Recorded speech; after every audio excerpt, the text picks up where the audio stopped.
செய்திகள். தமிழகத்தில் நாளை கோவை, நீலகிரி, தேனி, தென்காசி, திருநெல்வேலி, கன்னியாகுமரி ஆகிய மாவட்டங்களில் ஒரு சில இடங்களில் கனமழை பெய்ய வாய்ப்புள்ளதாக வானிலை மையம் தகவல் தெரிவித்துள்ளது. விடுமுறைக்கு பிறகு பள்ளிகள் மீண்டும் ஜூன் 2ஆம் தேதி தொடங்க உள்ள நிலையில் மாணவர்கள் தங்களது சொந்த ஊர்களுக்கு திரும்புவதற்கு வசதியாக சிறப்பு பேருந்துகள் இயக்கப்பட உள்ளதாக தெரிவிக்கப்பட்டுள்ளது. சென்னை திருவொற்றியூரில் நவீன மீன் மார்க்கெட் அமைப்பதற்கு முதலமைச்சர் மு.க.ஸ்டாலின் அவர்கள் அடிக்கல் நாட்டினார். சென்னையில் ரயில் பராமரிப்பு பணியின் காரணமாக ஜூன் 1ஆம் தேதி மின்சார ரயில் சேவை மாற்றம் செய்யப்பட்டுள்ளதாக தகவல் வெளியாகியுள்ளது. நடிகர் ராஜேஷ் அவர்கள் காலமானார். தமிழகத்தில் 10 அரசு சேவைகளை எளிதாக்கும் எளிமை ஆளுமை திட்டத்தை மக்கள் பயன்பாட்டிற்காக முதலமைச்சர் மு.க.ஸ்டாலின் அவர்கள் தொடங்கி வைத்தார். தமிழகத்தில் பேருந்திற்கான கட்டண உயர்வு குறித்து மக்கள் கருத்து தெரிவிக்கலாம் என்று போக்குவரத்து துறை சார்பில் தெரிவிக்கப்பட்டுள்ளது. நகை கடன் தொடர்பாக ரிசர்வ் வங்கி கொண்டு வரும் கட்டுப்பாடுகள் மாநில கூட்டுறவு வங்கிகளை பாதிக்காது என்று அமைச்சர் பெரிய கருப்பன் அவர்கள் தகவல் தெரிவித்துள்ளார். மதுரையில் வருகின்ற 31ஆம் தேதி மாலை நடைபெறும் ரோட் ஷோவில் முதலமைச்சர் மு.க.ஸ்டாலின் அவர்கள் பங்கேற்க உள்ளார் என்று தகவல் வெளியாகியுள்ளது. மேட்டூர் அணைக்கு வரும் நீரின் அளவு வினாடிக்கு 4927 கனஅடியாக அதிகரித்துள்ளது. தமிழ்நாட்டில் 210 கோடியில் தொழில் பூங்கா அமைக்க இருப்பதாக பனட்டோனி இந்தியா நிறுவனம் அறிவித்துள்ளது. இன்று முதல் கலைஞர் மகளிர் உரிமை தொகை பெறுவதற்கான விண்ணப்பங்கள் வழங்கப்பட உள்ளதாக தெரிவிக்கப்பட்டுள்ளது. தமிழ்நாட்டில் திருச்செங்கோடு, பழனி, குன்றத்தூர் உட்பட 11 நகராட்சிகளின் தரத்தை உயர்த்த தமிழக அரசு உத்தரவு பிறப்பித்துள்ளது. சென்னையை அடுத்த முட்டுக்காட்டில் 525 கோடி ரூபாய் மதிப்பீட்டில் அமைய உள்ள கலைஞர் பன்னாட்டு மையத்திற்கு இன்று முதலமைச்சர் மு.க.ஸ்டாலின் அவர்கள் அடிக்கல் நாட்டுகிறார் என்று தகவல் வெளியாகியுள்ளது. வங்கக்கடலில் நிலவி வந்த ஆழ்ந்த காற்றழுத்த தாழ்வு பகுதி காற்றழுத்த தாழ்வு மண்டலமாக வலுப்பெற்றது என்று சென்னை வானிலை ஆய்வு மையம் தகவல் தெரிவித்துள்ளது. 22 கேரட் ஆபண தங்கத்தின் விலை சவரனுக்கு 320 ரூபாய் குறைந்து ஒரு சவரன் 71,160 ரூபாய்க்கு விற்பனையாகிறது. அதேபோல் ஒரு கிராம் வெள்ளியின் விலை 111 ரூபாய்க்கு விற்பனை செய்யப்பட்டு வருகிறது. சிறிய தயாரிப்பு நிறுவனங்கள் மீண்டும் செயல்படுவதால் நோட்டு புத்தகங்களின் விலை 8 முதல் 20 ரூபாய் வரை குறைந்துள்ளதாக தகவல் வெளியாகியுள்ளது. தமிழகத்தில் இன்று கோவை, நீலகிரி, திருநெல்வேலி, தேனி, தென்காசி ஆகிய மாவட்டங்களில் ஒரு சில இடங்களில் கனமழை பெய்ய வாய்ப்புள்ளதாக வானிலை மையம் தகவல் தெரிவித்துள்ளது. பிரதமர் நரேந்திர மோடி அவர்கள் இன்றும் நாளையும் சிக்கிம், மேற்கு வங்கம், பீகார், உத்தரப்பிரதேசம் உள்ளிட்ட 4 மாநிலங்களுக்கு பயணம் மேற்கொள்ள உள்ளார் என்று தகவல் வெளியாகியுள்ளது. மாநிலங்களவை தேர்தலுக்கான மக்கள் நீதி மய்ய கட்சியின் வேட்பாளராக அக்கட்சியின் தலைவர் கமலஹாசன் அவர்களை தேர்வு செய்து தீர்மானம் நிறைவேற்றப்பட்டுள்ளது. பேராசிரியர் ராஜகோபாலன் அவர்கள் எழுதிய கலைஞரின் பேனா நூலினை முதலமைச்சர் மு.க.ஸ்டாலின் அவர்கள் வெளியிட்டார். பயணிகளின் கூட்ட நெரிசல் காரணமாக தாம்பரத்திலிருந்து நாகர்கோவில் செல்லும் திருவனந்தபுரம் வடக்கு பகுதிகளுக்கு செல்லும் எக்ஸ்பிரஸ் ரயில்களின் சேவையை தெற்கு ரயில்வே நீட்டித்துள்ளது. இந்தியாவில் உள்ளூரிலேயே தயாரிக்கப்படும் பொருட்களுக்கு முக்கியத்துவம் அளிக்க வேண்டும் என்று பிரதமர் நரேந்திர மோடி அவர்கள் வலியுறுத்தியுள்ளார். பௌர்ணமி நாட்களில் திருவண்ணாமலையில் உள்ள தனியார் மற்றும் அரசு பள்ளிகளுக்கு விடுமுறை அளிக்க அம்மாவட்ட ஆட்சியருக்கு அமைச்சர் ஏவா வேலு அவர்கள் பரிந்துரை வழங்கியுள்ளார். வங்கக்கடலில் வலுப்பெற்றது காற்றழுத்த தாழ்வு பகுதி. இதன் காரணமாக நீலகிரி மற்றும் கோவை மாவட்டங்களுக்கு இன்றும் நாளையும் ரெட் அலர்ட் எச்சரிக்கை விடுக்கப்பட்டுள்ளது.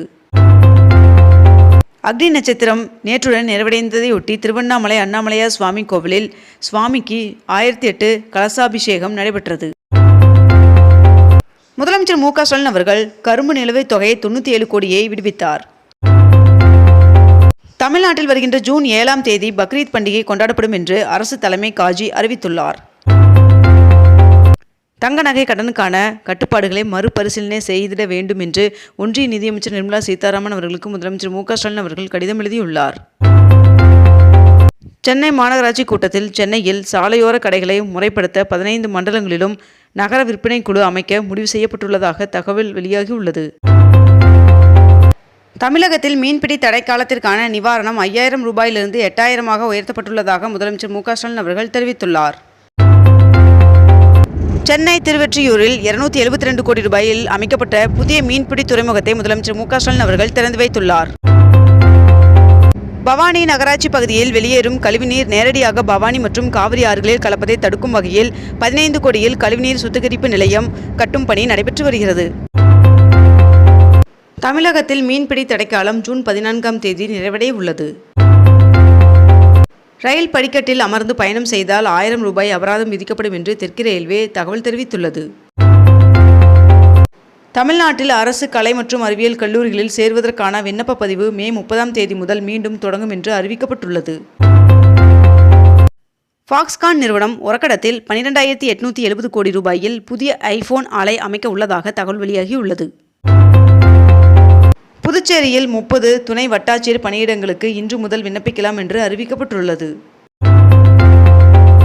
ஆசிய தடகள போட்டியில் வெண்கலம் வென்ற தமிழக வீரர் செர்வினுக்கு துணை முதல்வர் உதயநிதி ஸ்டாலின் அவர்கள் வாழ்த்து தெரிவித்துள்ளார்.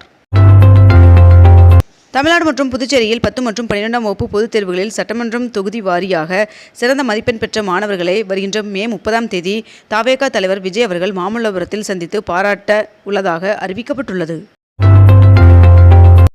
திருப்பூரில் சாய ஆலை கழிவுநீர் தொட்டியை ஆய்வு செய்யாத அதிகாரிகளுக்கு மெமோ வழங்கப்படும் என்று ஆதிதிராவிட மற்றும் பழங்குடியினர் நல ஆணையர் தமிழ்வாணன் அவர்கள் தெரிவித்துள்ளார்.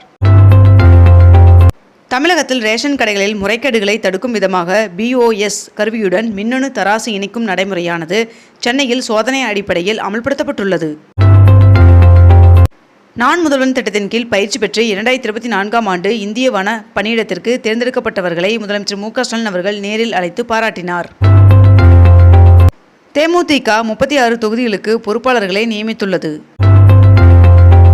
தமிழகத்தில் 11 புதிய அரசு கலை மற்றும் அறிவியல் கல்லூரியை முதலமைச்சர் மு.க.ஸ்டாலின் அவர்கள் தொடங்கி வைத்துள்ளார். மழை எச்சரிக்கை விடுக்கப்பட்டிருக்கும் மாவட்டங்களில் தேவையான இடங்களில் சிறப்பு காய்ச்சல் முகாம்களை ஏற்படுத்த வேண்டும் என அதிமுக முன்னாள் அமைச்சர் விஜயபாஸ்கர் அவர்கள் வலியுறுத்தியுள்ளார். நீர்பிடிப்பு பகுதியில் தொடர்ந்து கனமழை பெய்து வருவதால் முல்லை பெரியாறு அணைக்கு நீர்வரத்து உயர்ந்துள்ளது.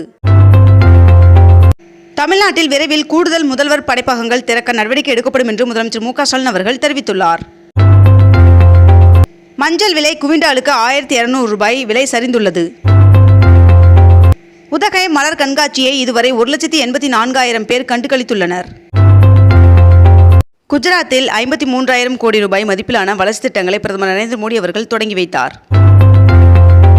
சென்னை மாநகராட்சியின் 200 கோடி ரூபாய் மதிப்புள்ள நகர்ப்புற நிதி பத்திரங்களை தேசிய பங்குச்சந்தையில் பட்டியலிடும் நிகழ்வினை முதலமைச்சர் மு.க.ஸ்டாலின் அவர்கள் தொடங்கி வைத்தார். கொடைக்கானலில் பலத்த காற்றின் காரணமாக ஏரியில் படகு சவாரி தற்காலிகமாக நிறுத்தப்பட்டுள்ளது. அமைச்சர் KKSSR ராமச்சந்திரன் அவர்கள் மாநில அவசரகால செயல்பாட்டு மையத்தில் ஆய்வு மேற்கொண்டார். நிதி ஆயோக் கூட்டத்தில் முதலமைச்சர் மு.க.ஸ்டாலின் அவர்கள் பங்கேற்றதை சுட்டிக்காட்டி திமுக பாஜக இடையிலான மறைமுக கூட்டு அரசியல் வெளிச்சத்திற்கு வந்துள்ளது என்று தவேகா தலைவர் விஜய் அவர்கள் தெரிவித்துள்ளார். இத்துடன் இன்றைய தலைப்புச் செய்திகள் நிறைவடைகின்றன. மேலும் இதுபோன்ற அண்மை தகவல்களை உடனுக்குடன் தெரிந்து கொள்ள அக்னிபூ சேனலை சப்ஸ்கிரைப் செய்து கொண்டு தொடர்ந்து இணைந்திருங்கள். நன்றி, வணக்கம்.